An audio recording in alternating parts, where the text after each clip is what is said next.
করবা তখন একটা কাফেরের ঘরও যেন এই পৃথিবীতে না থাকে, সব তুমি ধুয়ে মুছে পরিষ্কার করে দিবা। ইন্নাকা ইন তাদারহুম ইউদিল্লু ইবাদাক ওয়ালা ইয়ালিদু ইল্লা ফাজিরান কাফারা। যদি কোনো কাফেরকে তুমি বাঁচায় রাখো, ছেড়ে দাও, তাহলে ওরা আরও মানুষকে ওরকম কুফরির পথে নিয়ে যাবে। আর ওরা যেগুলি জন্ম দিবে, ইয়ালিদু ইল্লা ফাজিরান কাফারা, ওরা এরকম যাকে যাকে কাফের জন্ম দিয়ে ধুয়ে যাবে। কোরআন খুলে দেখেন, নূহ আলাইহিস সালাম এই দোয়া করলেন। আল্লাহ রাব্বুল আলামিন বললেন, ওয়াসনাইল ফুলকা বিআয়ুনিনা ওয়া ওয়াহয়িনা ওয়ালা তুখাতিবনি ফিল্লাযিনা যালামু ইন্নাহুম মুগরাকুন। নবী, আমার জিবরিলকে পাঠিয়ে দিচ্ছি, সে হলো প্রধান ইঞ্জিনিয়ার, প্রকৌশলী। তুমি জাতি আলওয়াহি ওয়া দুসুর, লোহা এবং কাঠ দিয়ে একটা নৌকা, একটা জাহাজ তুমি তৈরি করবে। জিবরাইল দেখায় দেবে আর তুমি কাজ করে তৈরি করবা। এইটা তৈরি হওয়ার পরে আমি আমার সিদ্ধান্ত চূড়ান্ত করব। তুমি তোমার ইমানদার সঙ্গী সাথীদেরকে নিয়ে নৌকার মধ্যে আরোহণ করবে। নৌকা বানানো হয়ে গেল। আল্লাহ রাব্বুল আলামিন তার সিদ্ধান্ত যখন চূড়ান্ত করবেন, তখন তিনি নূহ আলাইহিস সালামকে বললেন, ওয়াকালার কাবু ফিহা বিসমিল্লাহি মাজরিহা ওয়া মুরসাহা ইন্না রাব্বি লাগাফুরুর রহিম। নবী, তুমি ইমানদারদেরকে সঙ্গে করে নিয়ে বিসমিল্লাহ বলে নৌকায় আরোহণ করো। এই নৌকা পানিতে যখন ভাসবে, প্লাবনের পানিতে ভাসতে থাকবে, আল্লাহর আদেশেই চলবে, আবার আল্লাহর আদেশেই দাঁড়াবে। তোমার হাইল ধরা লাগবে না, টেনশন করা লাগবে না, উঠো। যখন সবার ওঠা হয়ে গেল, ইমানদারদের ওঠা হয়ে গেল, নূহ আলাইহিস সালাম তাদেরকে নিয়ে উঠে গেলেন। এরপরে আল্লাহ পাক আসমানকে আদেশ করলেন, তোমার কাছে যত পানি আছে ছেড়ে দাও। জমিনকে বললেন, তোমার মধ্যে যত পানি সংরক্ষিত রেখেছি তুমিও পানি ছেড়ে দাও। ফাফাতাহনা আবওয়াবাস সামা, আল্লাহ বলছেন যে আকাশের দরজা খুলে দিলাম, পানির দরজা। যে দরজা আটকাই রাখলে পানি আটকানো থাকে, আল্লাহ বললেন যে খুলে দিলাম। বিমাইম মুনহামির, পানি আকাশ থেকে অঝোর ধারায় বৃষ্টি ঝরতে লাগলো। অফজ্জারনাল আরদা উয়ুনা, জমিনকে বললাম তোমার পানি বের করে দাও। জমিন পানি ওগরাতে লাগলো। দুই দিক দিয়ে যখন পানি আসতেছে, মুহূর্তের মধ্যে পৃথিবী প্লাবিত হওয়া শুরু হয়ে গেল। হযরত নূহ আলাইহিস সালাম দেখলেন তার একটা সন্তান ঈমানের পথে আসে নাই, সেই সন্তানটা পানির মধ্যে ডুববে ডুববে ভাব। তখন নূহ আলাইহিস সালামের মনের মধ্যে মায়া হলো, তিনি সন্তানটাকে ডাক দিলেন। ওয়ানাদা নূহুন ইবনাহু ওয়া কানা ফি মানজিলি ইয়া বুনাইয়া রকাব মা'ানা ওয়ালা তাকুম মা'আল কাফিরিন।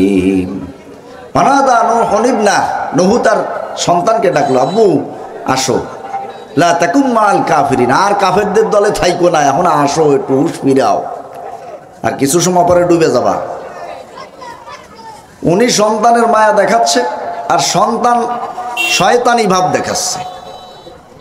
বাপ ডাকতেছে মুক্তির পথে, ও সেদিকে আসবে না, ও উল্টা নূহ আলাইহিস সালামরে কি বলতেছে শোনেন। সন্তান বলছে, ক্বালা সাআওয়ি ইলা জাবালি ইয়াসিমুনি মিনাল মা, ওই যে পাহাড় দেখছো না, পানি আর একটু বাড়লে আমি পাহাড়ে উঠে দাঁড়াবানি, ওই পাহাড়ই আমার এই প্লাবনের হাত থেকে বাঁচায় দেবে না। কথা শুনতেছেন? বাপ ডাকতেছে মুক্তির পথে, আর ও দেখাচ্ছে যে ওই যে সাআওয়ি ইলা জাবাল ইয়াসিমুনি মিনাল মা, প্লাবনের পানি থেকে আমার ওই পাহাড় বাঁচায় দেবে। তোমার এত টেনশন করার দরকার, তুমি যে দিক যাচ্ছ সেদিক যাও। ছেলের জবাব। তখন নূহ আলাইহিস সালাম আল্লাহ পাকের কাছে একটু আবদার রাখলেন, ডাক দিলেন। ওয়ানাদা নূহুর রাব্বাহ ফাকালা রাব্বি ইন্না ইবনি মিন আহলি, আল্লাহ সন্তানটা তো আমারই আহাল, কত ডুবে যাচ্ছে পানির মধ্যে। আল্লাহ পাক বললেন, ইয়া নূহ ইন্নাহু লাইসা মিন আহলিক, আমার হুকুমের গোলামি যে করবে না, সে যদিও তোমার বড় বড় পরিবারে জন্ম নিয়েছে, কিন্তু সে তোমার আহাল পরিবারের কেউ না, তোমার আহাল থেকে তার নামটা কেটে দিয়েছি। নূহ আলাইহিস সালাম বুঝতে পারলেন, আর কোনো আবদার করলেন না আল্লাহ পাকের কাছে। প্লাবন হয়ে গেল। ওই যে দোয়া, লা তাদার আলাল আরদি মিনাল কাফিরিনা দাইয়ারা, কাফেরদের একটা ঘরও তুমি রাখবা না। আল্লাহ তাআলা প্লাবনের পানি দিয়া গোটা পৃথিবী ধুয়ে পরিষ্কার করে ফেললেন, কাফের মুক্ত পৃথিবী করে দিলেন। সুবহানাল্লাহ। তাহলে যারা নূহ আলাইহিস সালামকে হুমকি দিচ্ছিল যে লানুখরিজান্নাকুম মিন আরদিনা আও লাতাউদুন্না ফি মিল্লাতিনা, হয় এলাকা ছেড়ে চলে যাবা, আর না হয় আমরা যেভাবে কব সেইভাবে চলবা। আল্লাহ কি বললেন? ফাআওহা ইলাইহিম রাব্বুহুম লানুহলিকান্নাজ জালিমিন। নবী একটু ধৈর্য ধরো, জালেমগুলো সব ধুয়ে মুছে পরিষ্কার করে মামু বাড়ি পাঠায় দেবো। এরপরে পৃথিবীর আবার নবযাত্রা শুরু হলো। আবার আস্তে আস্তে সেই ইমানদারদের বংশধারা বাড়তে বাড়তে বাড়তে বাড়তে মানুষ বেড়ে গেল। আর একটি জাতি আসলো, শক্তিশালী জাতি, তারা হলো আদ জাতি। আল্লাহ তাআলা তাদের শক্তির কথা কোরআনে বলেছেন। কি বললেন? আল্লাতী লাম ইউখলাক মিসলুহা ফিল বিলাদ, তাদের মতো শক্তিশালী জাতি আমি পৃথিবীতে আর সৃষ্টি করি নাই। এই শক্তিশালী জাতির কাছে হুদ আলাইহিস সালামকে নবী বানায়া পাঠাইলেন। একই দায়িত্ব, একই কাজ। নূহ আলাইহিস সালামেরও যে দাওয়াত ছিল, হুদ আলাইহিস সালামেরও একই দাওয়াত। পৃথিবীর সব তন্ত্রমন্ত্র বাদ দিয়া সবগুলো ডাকলেন। তখন তারা অহংকার বসে ইস্তিকবারের সঙ্গে বলল, মান আসাদ্দু মিন্না কুওয়া, আমাদের চাইতে শক্তিশালী আর কে আছে? নবীর দাওয়াতের পাল্টা জবাবে বলতেছে যে মান আসাদ্দু মিন্না কুওয়া, তুমি কি দাওয়াত টাওয়াত দাও? তুমি জানো আমরা কারা? চেনো? আমাদের বাহাদুরি সম্পর্কে, ক্ষমতা সম্পর্কে তোমার কোনো আইডিয়া আছে? ইস্তিকবার, অহংকার করো। আর বললো মান আসাদ্দু মিন্না কুওয়া। কোরআন রাজ সাক্ষী আমাদের সামনে।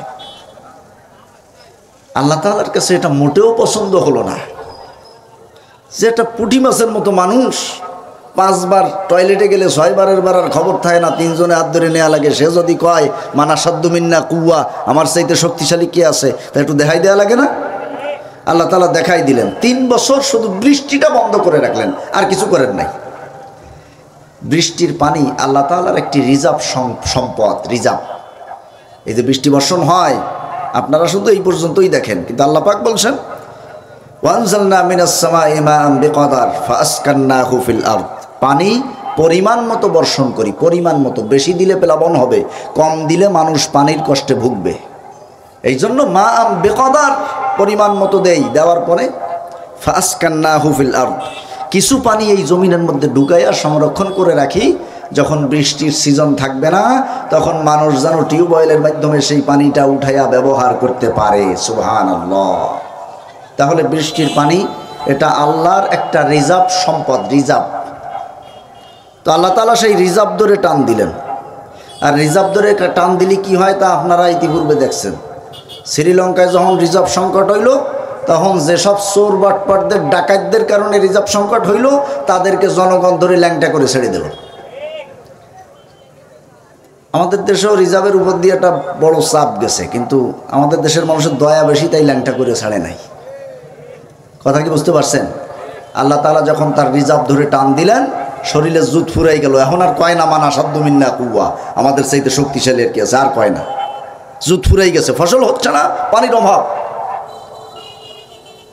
3 বছর বৃষ্টি বন্ধ থাকার পরে এই জাতির লোকেরা দলে দলে হুদ আলাইহিস সালামের কাছে গেল। বুঝলো যে এইবার হুজুর ছাড়া কাজ হবে না। আপনারা হুজুর দেখেন বাড়ি কোন সময়? বালার পরে বালা। এই জন্য আমি অনেকে বলি, আমারে যদি কেউ মস্কারি করে বলে যে আপনারা হুজুররা তো খালি দাওয়াত খান, আমি তারে কই যে ভাও কথা কবা না, আমরা খাই বালা মুসিবত, দাওয়াত খাই না। তোমরা শখে পড়ে আমাদেরকে কেউ দাওয়াত দাও না। যখন দেখো যে বালার পরে বালা আর টেয়া যাচ্ছে না, তখন ওই বালা আমাকে গাড়ি ঠেলে দেওয়ার জন্যে আমাকে দাওয়াত দিয়ে বালা খাওয়াই দাও। বেশি খাইয়ে কথা কবে না, আমরা বালা মুসিবত খাই, দাওয়াত খাইয়ে কথা বলা যাবে ভাই সব। এখন যখন দেখলো যে বৃষ্টি আর হচ্ছে না, এখন ওই হুজুরই লাগবে। এইবার গেছে নবীর কাছে যে একটু আল্লাহরে কই একটু দোয়া করে একটু বৃষ্টি আইনে দেওয়া, আর তো বাঁচার কায়দা নেই। হুদ আলাইহিস সালাম বললেন যে সেই সুযোগ পার হয়ে গেছে, আরও আগে যদি আমার কথা শুনতা আমি দোয়া করতে পারতাম, কিন্তু এখন তোমরা লিমিট ক্রস করে ফেলেছ, আর সুযোগ নেই। তোমরা যাইয়া চাইয়ে দাও, আল্লাহ দেয় নাকি। এইবার ওরা সবাই মিলে যে কান্নাকাটি করতেছে, আল্লাহ বৃষ্টি দাও। তখন আল্লাহ তাআলা 3 রঙের মেঘ ওদের এলাকার দিকে অগ্রসর করে দিলেন। কয় রঙের? বাড়িতে নিয়াত করে আইছেন নাকি যে কথা কব না? কয় রঙের মেঘ? আরো জোরে বলতে হবে, অত ফকু দেওয়া যাবে না। আমি চিল্লাবো আর আপনি চুপ করে বসে থাকবেন। 3 রঙের মেঘ, সাদা, কালো এবং লাল। তিন রঙের মেঘ যখন আসলো, আল্লাহ তাআলা মেঘ এলাকার দিকে আগায়া দিয়া হুদ আলাইহিস সালামকে বললেন, যাইয়া শোনো যে কোনটা চায়। অপশন তিনটে রাখছি, যেটা চাবে সেটা দেবো। হুদ আলাইহিস সালাম এসে জিজ্ঞেস করলেন যে ওই যে মেঘ দেখো তিন রঙের দাঁড়ায় আছে, এখন তোমরা কোনটা চাও? আল্লাহ জানতে চেয়েছেন, তোমরা যেটা রায় দিবা আল্লাহ সেইটা দেবে, বাকি দুইটা সরাই দেবে। ওরা চিন্তা করলো কি যে সারা জীবন দেখছি কালো মেঘে বৃষ্টি হয়, আর এক রঙের তা চাইয়ে কোন বিপদ হয় দরকার নেই, ওই কালোটাই থাক। বললো যে ওই কালো মেঘ আসলেই হবে। এইবার আল্লাহ পাক হুদ আলাইহিস সালামরে বললেন যে ইমানদারদেরকে নিয়ে তুমি একটু সরে দাঁড়াও, আমি একটা বাড়ি দিই। ওই যে ফাওহা ইলাইহিম রাব্বুহুম লানুহলিকান্নাজ জালিমিন, আমি জালেমদেরকে ধ্বংস করব, পিটাবো, নবী একটু সরো। হুদ আলাইহিস সালাম ইমানদারদেরকে নিয়ে একটু সাইড করলেন, সরে দাঁড়ালেন। আল্লাহ তাআলা ওই বাকি দুই রঙের মেঘ সরাই দিয়া কালো মেঘটা ওদিকে বাতাসে প্রবাহিত করে দিলেন। যেই মেঘ এলাকার দিকে আসতেছে দেখে আনন্দের চোটে লাফাইতেছে। 3 বছর বৃষ্টির পানি দেখে না, একটু গোসল করবে, ভিজবে, পানির অভাব দূর হবে, জমিন ভিজে একটু ঠান্ডা হবে, এই আনন্দে লাফাচ্ছে।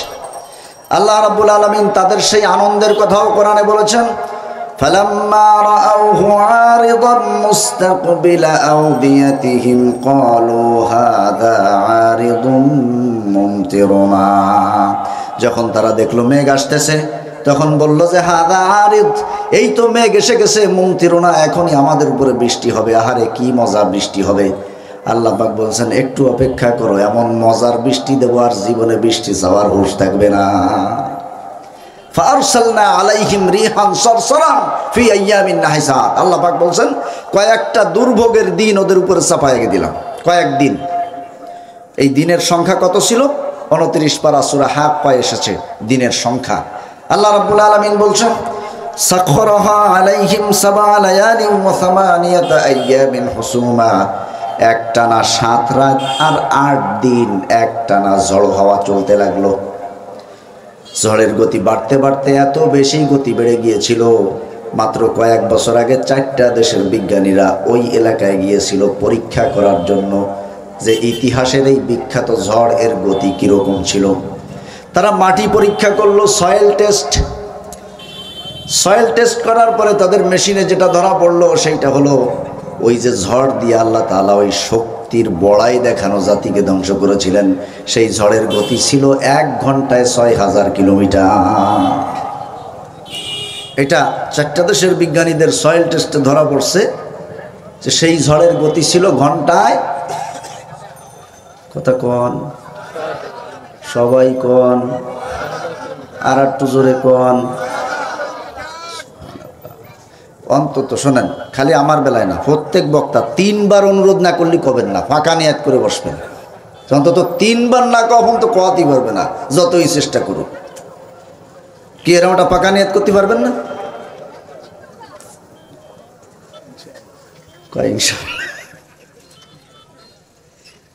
সম্মানিত হাজিরিন, 6000 কিলোমিটার গতির ঝড়ের কথা কল্পনা করবেন কিভাবে?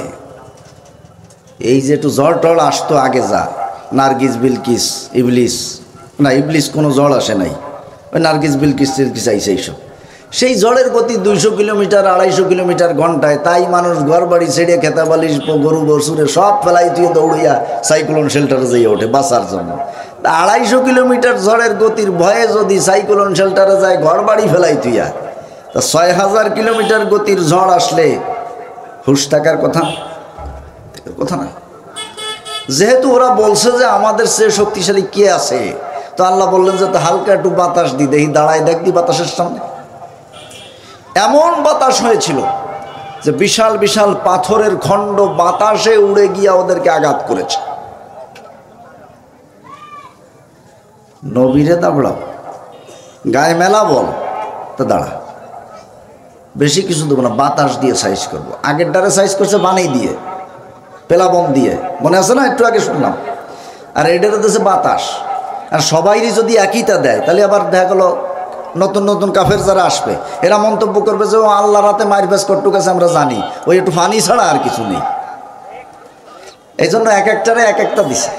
নমরুদের মতো একজন বিশাল শক্তিশালী মানুষরে কইছে যে এই সুস্থ কোনো মশা যাবি না, তাহলে নমরুদের ইজ্জত বেড়ে যাবে, একটা পঙ্গুতে যাবি খোড়াইতে খোড়াইতে ওই যে কি ভর দিয়ে হাঁটে জন, কেরেস নাকি কেরেস, কইছে যে কেরেস ভর দিয়ে যে মশাটা হাঁটে ওই কেরেস ভর দিয়ে ডুববি, সুস্থ একটা গেলি ওর ইজ্জত বেড়ে যাবে। বদরের যুদ্ধের দিন আবু জাহেলকে খুঁজতেছে আব্দুল্লাহ ইবনে মাসউদ রাদিয়াল্লাহু তাআলা আনহু। কেন? মক্কায় সূরা রহমান যখন নাজিল হলো, আল্লাহর নবী ওই মজলিসে ঘোষণা করলেন যে কুরাইশদের মজলিসে গিয়া সূরা রহমান তেলাওয়াত করে শোনাইতে পারবা কে? আব্দুল্লাহ ইবনে মাসউদ দাঁড়াই গেলেন, ইয়া রাসূলুল্লাহ আমি পারবো। নবীজি বললেন তুমি যাবা, তুমি গায়ে পাতলা মানুষ, বল টল কম, ওরা কি মাইরে বসে কিনা, তা যাও। উনি গেলেন, কুরাইশদের মজলিসের পাশে দাঁড়ায় উনি জোরে জোরে সূরা রহমান তেলাওয়াত শুরু করলেন। এক পর্যায়ে আবু জাহেল উঠে থাবা দিল, আব্দুল্লাহ ইবনে মাসউদের কান ফেটে রক্ত বেয়ে বেয়ে পড়তে লাগলো। রাসূলের কাছে গেলেন, বললেন ইয়া রাসূলুল্লাহ সূরা রহমান তেলাওয়াত করেছি, এই যে অবস্থা। কারণ ওরা তো আরবি কাফের, আরবিতে পড়লেই বুঝে ফেলাতো। আমাকে মতো বাংলা কাফের ছিল না ওরা, যে বাংলায় না কওয়া পর্যন্ত চেতে না। আরবিতে হাজারবার আপনি কোরআনের আয়াত কন, তাতে কোনো অসুবিধা নাই, বাংলা কইলে ঝামেলা। ওরা তো আরবি কাফের, ওই তেলাওয়াত শুনেই বুঝে ফেলাইছে যে ও কি বলতেছে, এই জন্য থাবা মারছে। নবীজি ওই দিন একটা দোয়া করলেন আব্দুল্লাহ ইবনে মাসউদের জন্য, যে আল্লাহ, যে কাফের সর্দার আমার এই সাহাবাকে এত জোরে আঘাত করলো, রক্তাক্ত করলো, তুমি তার মাথাটা ওর হাতে তুলে দিও। দোয়াটা আল্লাহ পাকের খাতায় জমা থাকলো। বদরের যুদ্ধের দিন আব্দুল্লাহ ইবনে মাসউদ খুঁজতেছে আবু জাহেল কোথায়। খুঁজতে খুঁজতে গিয়ে দেখে ময়দানের মধ্যে পড়ে কাতরাচ্ছে। এর আগে কারা যেন শাল্টিং দিয়ে গেছে, এখন কোনো রকম যায় অবস্থা। মাজ আর মাজ, হ্যাঁ, দুই ভাইতি মিলে মোটামুটি কষে ধুয়ে গেছে ছোট দুইজনে। এইবার আব্দুল্লাহ ইবনে মাসউদ যাইয়া বুকের উপরে উঠে বইছে, মাথা কাটবে। তখন আবু জাহেল বলতেছে এই ছাগলের রাখাল নিচে নাম। আব্দুল্লাহ ইবনে মাসউদ বলতেছে যে ইসলাম সবসময় উপরে থাকে, আমি নিচে নামবো কেন? তো উনি বুকের উপরে বসে তরবারি বাইর করছে, মাথাটা কাটবে। আবু জাহেল বলতেছে একটু বড় করে কাটিস, যাতে মানুষ দেখলে ঠিক পায় যে এটা নেতার মাথা। ওরে বাবা, কি পরিমাণ নেতার শখ! যাই হোক, তো উনি কথা রাখলেন, একটু বড় করে কাটলেন। কাটার পরে ওই মাথাটা উনি উঁচু করে নিতে পারতেছেন না, এত সবল মানুষ আব্দুল্লাহ ইবনে মাসউদ রাদিয়াল্লাহু তাআলা। তখন উনি ওই নাকের এইখানে ফুটো করে খেজুরের পাতা গিরা দিয়া এইখানে বাইন্দা তারপরে টানতে টানতে নিয়ে গেল রাসূলের কাছে, গিয়া বলল ইয়া রাসূলুল্লাহ, এই যে আবু জাহেলের মাথা নিয়ে আসছি। মুফাসসিরিন ইকরাম লিখেছেন যে আব্দুল্লাহ ইবনে মাসউদের মতো একজন দুর্বল মানুষকে কেন আল্লাহ আবু জাহেলের মাথা কাটার জন্য পাঠাইছে? মুফাসসিরদের অভিমত হলো আবু জাহলিন কিলাবু হাযিহিল উম্মাহ, আবু জাহেল হলো এই উম্মতের কুকুর। ওয়াল কালবুল্লাযী লা ইউহমাল ইযা মাতা, আর কোন জনপদে কুকুর যখন মারা যায় ওই মরা কুকুরটাকেও মাথায় করে বহন করে নিয়ে ফেলায় না, বাল ইউজাররু, বরং তা টানতে টানতে নিয়ে যায়। এই জন্য একজন দুর্বল সাহাবা পাঠাইছে। ও যদি সবল হইতো আর আবু জাহেলের মাথা যদি মাথায় করে নিয়ে আসতো, তাহলে আবু জাহেলের দাম বাড়িয়ে যাইত। এই জন্য দুর্বল পাঠাইছে, যাতে ও উঁচু করে না আনে, টানতি টানতি আনে। বোঝেন নাই? এত মশা থাকতে একটা খোলা মশা নমরুদের ইসি দেওয়া লাগবে কেন, নাহের মধ্যে দেওয়া লাগবে কেন? একটা ভালো মশা দিলেই নমরুদ অন্তত কাফের হয়ে মরলেও এটা সন্তোষ চিত্তে মরতে পারতো, যে না একটা ভালো মশা আইছে। এই যে একটা দুর্বল খোলা মশা, পঙ্গু মশা ঢুকলো, এটা নমরুদের একটা ইজ্জতের প্রেস্টিজ আছে না? প্রিয় ভাই সব, আল্লাহ তাআলা এমন কঠিন ঝড় হওয়া দিলেন, পৃথিবীর একেবারে বড়াই করা শক্তির বড়াই করা জাতি নিশ্চিহ্ন হয়ে গেল, শেষ হয়ে গেল। এরপরে আবার একটা নতুন জনপদ চলতে থাকলো। চলতে চলতে আসলো সালেহ আলাইহিস সালামের যুগ। হযরত সালেহ আলাইহিস সালামকে আল্লাহ রাব্বুল আলামিন সামুদ জাতির জন্য নবী বানায় পাঠালেন। আর ওই একই দায়িত্ব নবীদের, যেই দায়িত্ব সেই দায়িত্ব দিয়ে দিলেন। ওয়া ইলা সামুদা আখাহুম সালিহান ক্বালা ইয়া কওমি ইবুদুল্লাহ মা লাকুম মিন ইলাহিন গায়রুহু। হযরত সালেহ আলাইহিস সালাম তিনিও এসে ওই সামুদ জাতির কাছে একই রকম দাওয়াত দিতে লাগলেন, এক আল্লাহর গোলামির দিকে ডাকতে লাগলেন। মানুষের তৈরি করা সমস্ত মন্ত্রতন্ত্রকে বাদ দিতে বললেন। কিন্তু ওই সমাজের 9 জন মানুষ, আল্লাহ পাক কোরআনে বলছেন ওয়া কানা ফিল মাদিনাতি তিসআতু রাহত, 9 জন মাতুব্বার ছিল যারা চাইতো না যে সালেহ আলাইহিস সালামের এই দাওয়াতি কাজ চলুক। এই 9 জন মাতুব্বার মিলে নতুন ষড়যন্ত্র আঁটলো। তারা বলল যে আমরা এমন একটা বুদ্ধি পাকাবো যেই বুদ্ধির কাছে ওই নবী একেবারে থমকে যাবে, ব্রেক হয়ে যাবে, আর কাজ করতে পারবে না। কিছু লোকজনকে সাথে করে নিয়ে সালেহ আলাইহিস সালামের কাছে তারা গেল আর দাবি করলো, তুমি যদি সত্য নবী হও তাহলে আমাদের এই যে কাতেব পাহাড়, এই পাহাড়ের ভিতর থেকে একটা 10 মাসের গর্ভবতী উট বের করে দেখাবা। এইটা যদি দেখাইতে পারো তাহলে তোমাকে আমরা মেনে নিব, তোমার কথা মেনে চলবো। ওদের ধারণা ছিল যে পাহাড়ের ভিতর থেকে, পাহাড় ফেটে একটা উট বের হবে ভিতর থেকে, অলৌকিক উট, তাও আবার 10 মাসের গর্ভবতী হইতে হবে। তা যদি নবী দেখাইতে কোনোভাবে পারেও তা অন্তত 10 মাস তো দেরি হবে, কারণ আজকে যদি এই দোয়া মঞ্জুর হয় তা 10 মাস বসে গর্ভবতী হবে, তারপরে দেখাবে। কিন্তু এত ছোটোখাটো চালাকি, এ যে আল্লাহর কাছে কিছু না এটা বোঝে নাই। এই চালাকি যখন করছে সালেহ আলাইহিস সালাম আল্লাহ পাকের কাছে দোয়া করলেন, রব্বুল আলামিন তুমি যদি এই কাতেব পাহাড় থেকে একটা উট বের করে দেখাইতা তাহলে আমার উম্মতের এই লোকগুলো ঈমান আনতো, তোমার গোলামি মেনে নিত, আমাকে রসুল হিসেবে মেনে নিত, নেতা হিসেবে মেনে নিত। আল্লাহ পাক বললেন, ও নবী, ওরা কিন্তু তোমার পেঁচে ফেলানোর জন্য এই বুদ্ধি আসছে, আসলে তোমাকে মেনে নিবে না। তবে ওরা যে তোমাকে মেনে নিবে না এইটা আমি তোমাকে বাস্তবে দেখাতে চাই। তুমি ওদেরকে ডেকে নিয়ে পাহাড়ের কাছে এসে দাঁড়াও। ইন্না মুরসিলুন নাকাতা ফিতনাতাল লাহুম ফারতাকিবহুম ওয়াসতাবির। আমি উট বের করে দেখাবো, ওরা এখানে দাঁড়াইয়া নিজের চোখে দেখবে, দেখার পরে ওরা তোমাকে মানবে না। ফারতাকিবহুম ওয়াসতাবির, তখন তুমি ধৈর্য ধারণ করবে, অধৈর্য হওয়ার কিছু নাই, বাদবাকি ফয়সালা পরে আমি করব। তুমি ধৈর্য ধরবা আর দেখবা যে ওরা কি করে। হযরত সালেহ আলাইহিস সালাম সবাইকে ডাকলেন, আসো, আল্লাহ তোমাদের এই চাওয়া পাওয়া মঞ্জুর করেছেন, তোমাদেরকে এই পাহাড় থেকে 10 মাসের গর্ভবতী একটি উট বের করে দেখাবেন। সবাইকে নিয়ে এসে পাহাড়ের কাছে দাঁড়ালেন। দেখতে পেলেন পাহাড়ের মধ্যে কম্পন শুরু হয়ে গেছে। কাঁপতে কাঁপতে হঠাৎ করে একটি শব্দ হলো, পাহাড়টা ফেটে গেল। আর পাহাড়ের এই বড় ফাটা অংশের ভিতর দিয়া 10 মাসের গর্ভবতী একটি উটনি আল্লাহর নিদর্শন হিসেবে তাদের চোখের সামনে বের হয়ে এলো। তাদের আবদার পূরণ হয়ে গেছে। তাহলে এখন তাদের সিদ্ধান্ত অনুযায়ী কি করার কথা? ইমানের পথে আসার কথা, রসুলকে নেতা হিসেবে, সালেহ আলাইহিস সালামকে নেতা হিসেবে মেনে নেওয়ার কথা, তার দেখানো পথ মত গ্রহণ করার কথা। কিন্তু এরা দেখলো কি যে ষড়যন্ত্র করলাম এক কায়দায়, ভাবলাম যে এই ষড়যন্ত্রের কবলে পড়ে একেবারে নবীর এই কাজকাম সব বন্ধ হয়ে যাবে, দাওয়াতি কাজ শেষে এই পর্যন্ত। কিন্তু এইটাতে মানুষ এইগুলা দেখে তো আরো ঝাঁকে ঝাঁকে নবীর দলে বেরল। হ্যাঁ, একজন বিশ্ববরেণ্য মুফাসসিরে ষড়যন্ত্র করে হসপিটালে মারলাম, ভাবলাম যে এইটা মাইরে ফেলালি এইটা মনে হয় বন্ধ হয়ে যাবে, শেষ। মারার পরে দেখা গেল যে নিয়ত করে মারলাম তার কোনো কিছু না, ঘোড়ার ডিমও কিছু না, বরঞ্চ আগে যারা তাদের বিরোধী ছিল তারা এখন কাতারে কাতারে সেই দলে সামিল হচ্ছে।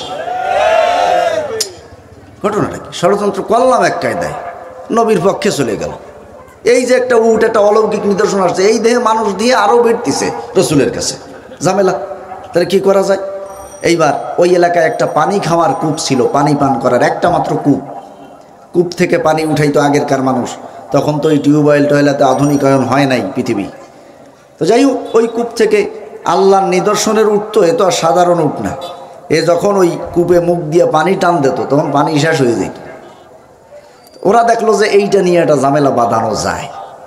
তখন ওরা বলল যে, এই নবী, তোমার এই উট নিয়ে কুয়ানে যাওয়া যাও, এই এলাকায় থাকা যাবে না, এই যে পানি সব খেয়ে ফেলায়, ওই দিন আর আমরা পানি পাই না। সালেহ আলাইহিস সালাম বললেন যে ঝামেলা বাঁধাইও না, যা পাকাইছো আল্লাহর কাছে একটা সমাধান চাইয়ে দেখি আল্লাহ তাআলা কি সমাধান দেন। হযরত সালেহ আলাইহিস সালাম আল্লাহ রাব্বুল আলামিনের কাছে বললেন, রব্বুল আলামিন, তুমি যেই নিদর্শন হিসেবে যেই উটটাকে পাঠিয়ে দিয়েছ, এই পানি পান করার ব্যাপারে আমরা কি করতে পারি, তুমি একটা সমাধান দাও। আল্লাহ রাব্বুল আলামিন সমাধান দিয়া বিধান নাজিল করলেন, নাব্বিহুম আন্নাল মা'a কিসমাতুন বাইনাহুম কুল্লু শিরবিন মুহতাদার। আল্লাহ পাক বললেন যে আমি পানি পান করা ভাগ করে দিলাম, লাহা শিরবু ওয়ালাকুম শিরবু ইয়াউমিন মালুম। একদিন আমার এই উট পানি পান করবে, আর একদিন তোমার এলাকার লোকেরা পানি পান করবে। যেই দিন আমার উট পানি পান করবে ওই দিন যেহেতু এলাকার কেউ পানি পাবে না, ওই দিন তারা পানির পরিবর্তে আমার এই উট থেকে যতটুকু পরিমাণ দুধ দহন করে নিয়া সেই উটের দুধ পেট ভরে খাবে, পরাণ ভরে খাবে, আর যার যতটুকু নেওয়ার ইচ্ছা সে ততটুকু নিয়ে যাবে। বলেন সুবহানাল্লাহ। একদিনের পানি পান করা আল্লাহ উটের ভাগে ফেলালেন, সেই দিন সবাইকে উটের দুধ দিলেন। পানি আর দুধ এই দুইটার মধ্যে দামি কোনটা আপনারা কেউ জানেন নাই? বাড়ি যে শুনে আসবেন নাকি? 10 মিনিট সময় দিলাম, যান দৌড়ে যে একটু শুনে আসেন। দিয়েছে হুজুর তো পড়াশোনাটা করে ফেলাইছে, এটা জবাব কি হবে? একটু তাড়াতাড়ি কর। পানি আর দুধ এই দুইটার মধ্যে পুষ্টিগুণ, মর্যাদা, দাম, এই সবগুলির ভিতর দিয়ে সব বিবেচনায় দুইটার মধ্যে কোনটা বেশি দামি? দুধ বেশি দামি। তো আল্লাহ নিলেন পানি, দিলেন উটের দুধ পান করার সুযোগ, তাহলে কম দামিটা নিয়ে বেশি দামিটা দিলেন, এতে সন্তুষ্ট হওয়ার কথা না? না, হবে না। কারণ ওই যে মাথার মধ্যে তো মুড়ি প্যাঁচ, মাথার মধ্যে মুড়ি প্যাঁচ হবে না, এতে হবে না। এখন কি করতে হবে? এই নবীর এই উট মেরে ফেলাইতে হবে। তখন তারা আল্লাহর আযাবের ভয়ও তো আছে, যতই কুফরি করুক, যতই শয়তানি বুদ্ধি চালাক, আল্লাহর শাস্তির ভয় আছে। এই জন্য নিজেরা হত্যা করলো না, ওরা সরল সোজা বলদ প্রকৃতির হাবাগোবা টাইপের একটা লোক বেছে বের করলো, তারে বললো যে তুই তো পরের বাড়ি কাজ কাম করে খাও, তোরে আমরা এত বেশি পয়সা করি দেবো যে আর পরের বাড়ি কাজ করা লাগবে না, আর ভালো দেহে এটা বিয়ে দিয়ে দেবো। তা বিয়ের কথা বলি খুশি না হয় কিনা? হ্যাঁ, আপনারাও খুশি হবে না? হ্যাঁ না কর নাই, তাতে কি হয়েছে? বিয়ের কথা বলি খুশি হয় সবাই। কারণ ও চিন্তা করলো যে এত পয়সা করি দেবে, বিয়ে দিয়ে দেবে, এত সুযোগ সুবিধা, কাজটা কি? বললো যে ওই যে উটটা, ওই উটির পা কেটে দিবি। এটা একটা কাজ হইল? ও তো বলো, ওর তো আর মাথায় এত বুদ্ধি নাই। ফানাদাউ সাহিবাহুম ফাতাআতা ফাআকার। সেই লোকটার নাম ছিল কেদার ইবনে সালেফ। এই লোকটাকে ডেকে এই অফার দিল, এই অফার গ্রহণ করার জন্য সে এই অন্যায় কাজে রাজি হলো। ওই উটটার পা কেটে দিল একটা ধারালো অস্ত্র দিয়া। যখনই পা কেটে দিছে উটটা মারা গেছে। আল্লাহ রাব্বুল আলামিন সালেহ আলাইহিস সালামকে জানাই দিলেন, ফাকারুহা ফাকালা তামাত্তাউ ফি দারিকুম সালাসাতা আইয়াম। নবী, ওদেরকে বলে দাও যে যে বেয়াদবি করছে আমার নিদর্শনের সঙ্গে, তাতে 3 দিনের বেশি সময় আমি দিতে পারবো না। 3 দিনের মধ্যে যার যা শখ আল্লাহ আছে পূরণ করে নিতে বলো, এরপরেই কিন্তু আমি একেবারে সব সাইজ করে দেবো একসাথে। হযরত সালেহ আলাইহিস সালাম তাদেরকে এই 3 দিনের আলটিমেটাম দিয়া তিনি ইমানদারদেরকে সঙ্গে করে নিয়ে আল্লাহ রাব্বুল আলামিনের আদেশে ওই এলাকা ছেড়ে বের হয়ে গেলেন। এরপরে আল্লাহ রাব্বুল আলামিন ওই 3 দিন শেষ হওয়ার পরে হযরত জিবরিল আলাইহিস সালামকে বললেন যে জিবরাইল যাও, ওই এলাকার দিকে মুখ করে একটা আওয়াজ দিবা যাতে এলাকার সব মরে যায়। হযরত জিবরিল আলাইহিস সালাম আসলেন। আল্লাহ রাব্বুল আলামিন কোরআনে বলছেন, ইন্না আরসালনা আলাইহিম সাইহাতান ওয়াহিদাতান ফাকানু কাহাশিমিল মুহতাজির। আল্লাহ তাআলা বললেন যে সাইহাতান ওয়াহিদা, একটি আওয়াজ পাঠিয়ে দিয়েছিলাম, আর কিছু পাঠাই নাই। এক গ্রুপ গেল পানিতে, 2 শেষ। আর এক গ্রুপ গেল ঝড়ে, আর এক গ্রুপ একটা আওয়াজে, একটা শব্দে। সফওয়াতুত তাফাসির একটি তাফসির আছে সৌদি আরবের, আমাদের দেশে আছে, কামিল ক্লাসে পড়ায়। সেখানে এই আয়াতের তাফসিরে লিখেছেন সম্মানিত মুফাসসির সাহাবিহা জিবরিল। ওই শব্দটা করেছিল জিবরাইল। আরে 5-6 বছর আগে জিবরাইল মারা গেছে, শোনেন নাই আপনারা? পত্রিকায় আসছিল। সেই জিবরাইল আওয়াজ দিছিল। জিবরাইল মারা গেল না, কথা কয় না। ও জিবরাইল বাইসে আছে, তো বাইসে থাকলেও সেই বল শক্তি নেই। ওই যে আওয়াজ দিছিল ও বল নাই, বুড়ো হয়ে গেছে না, বয়স হয়ে গেছে না? হ্যাঁ, তো জিবরাইল আওয়াজ দেয় না কেন? আল্লাহ অর্ডার করেন না, তাই। অর্ডার করলে এখনো সেই আওয়াজ দিতে জিবরাইল পারে। ও, মসজিদে আজান হচ্ছে, আমরা একটু আজানটা শেষ হোক, তারপরে 2-4 কথা শুনে আমরাও নামাজের দিকে যাব ইনশাআল্লাহ। হ্যালো, হযরত জিবরিল আলাইহিস সালাম আসলেন, ওই এলাকার দিকে মুখ করে একটা আওয়াজ দিলেন। আওয়াজ, আর কিছু না, থাবা দেন নাই বা ডানা দিয়ে বাড়ি দেন নাই, একটি মাত্র আওয়াজ দিয়েছেন। জিবরাইল আলাইহিস সালাম কত ছোট, শুনবেন নাকি আপনারা? এই 2 জন শুনবে। জিবরাইল আলাইহিস সালাম কত ছোট শুনবেন? রাসূলুল্লাহ সাল্লাল্লাহু আলাইহি ওয়াসাল্লাম একদিন জিবরাইলের কাছে জিজ্ঞাসা করলেন, জিবরাইল, এই যে আকাশ আর জমিনের মধ্যে যে ফাঁকা জায়গা, এর মধ্যে উড়ে বেড়ানোর ব্যাপারে তোমার অনুভূতিটা কি? জিবরাইল বলল যে, ইয়া রাসূলুল্লাহ, এই আকাশ আর জমিনের ফাঁকা জায়গার মধ্যে আমি উঠতে পারি না, মানে এক ডানা দাফান দিলেই বাইরে যাই। এক ডানা দাফান দিলেই আকাশে বাইরে যাই, এই জন্য এর মধ্যে আমি উঠতে পারি না। কত ছোট! রাসূলুল্লাহ সাল্লাল্লাহু আলাইহি ওয়াসাল্লাম বলেছেন, পৃথিবীর সমস্ত পানি যদি একসাথ করে জিবরিলের মাথার মাঝখানে দেওয়া হয়, আমরা যেরকম তেল দিই, দিলে এক ফোঁটা নিচেই পড়তেও পারে, নাও পড়তে পারে। সুবহানাল্লাহ কবেন গাজী আলামিন ভাই আসার পরে?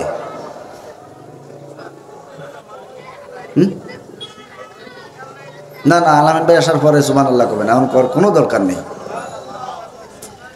আর সন্ধ্যের পরে যে বক্তা থাকে তার সময় সুবহানাল্লাহ আলহামদুলিল্লাহ তো কোয়া লাগেও না, পরিষ্কার কিতাবে লেখা আছে।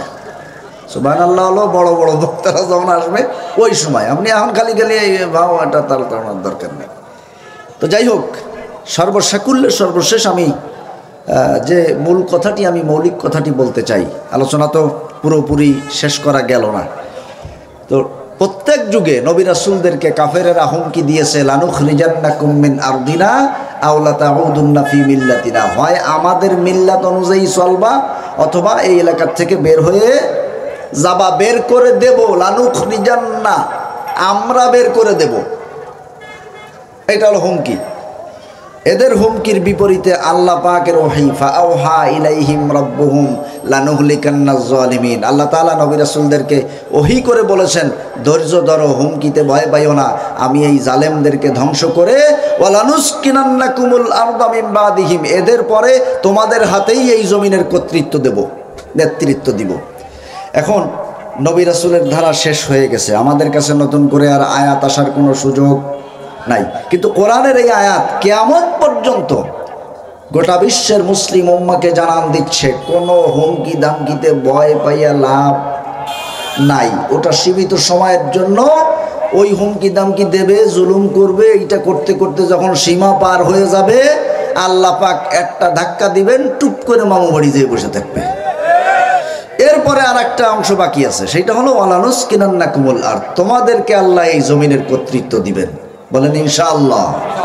ইনশাআল্লাহ, সেইটা এখনো বাকি আছে, একটা হয়ে গেছে।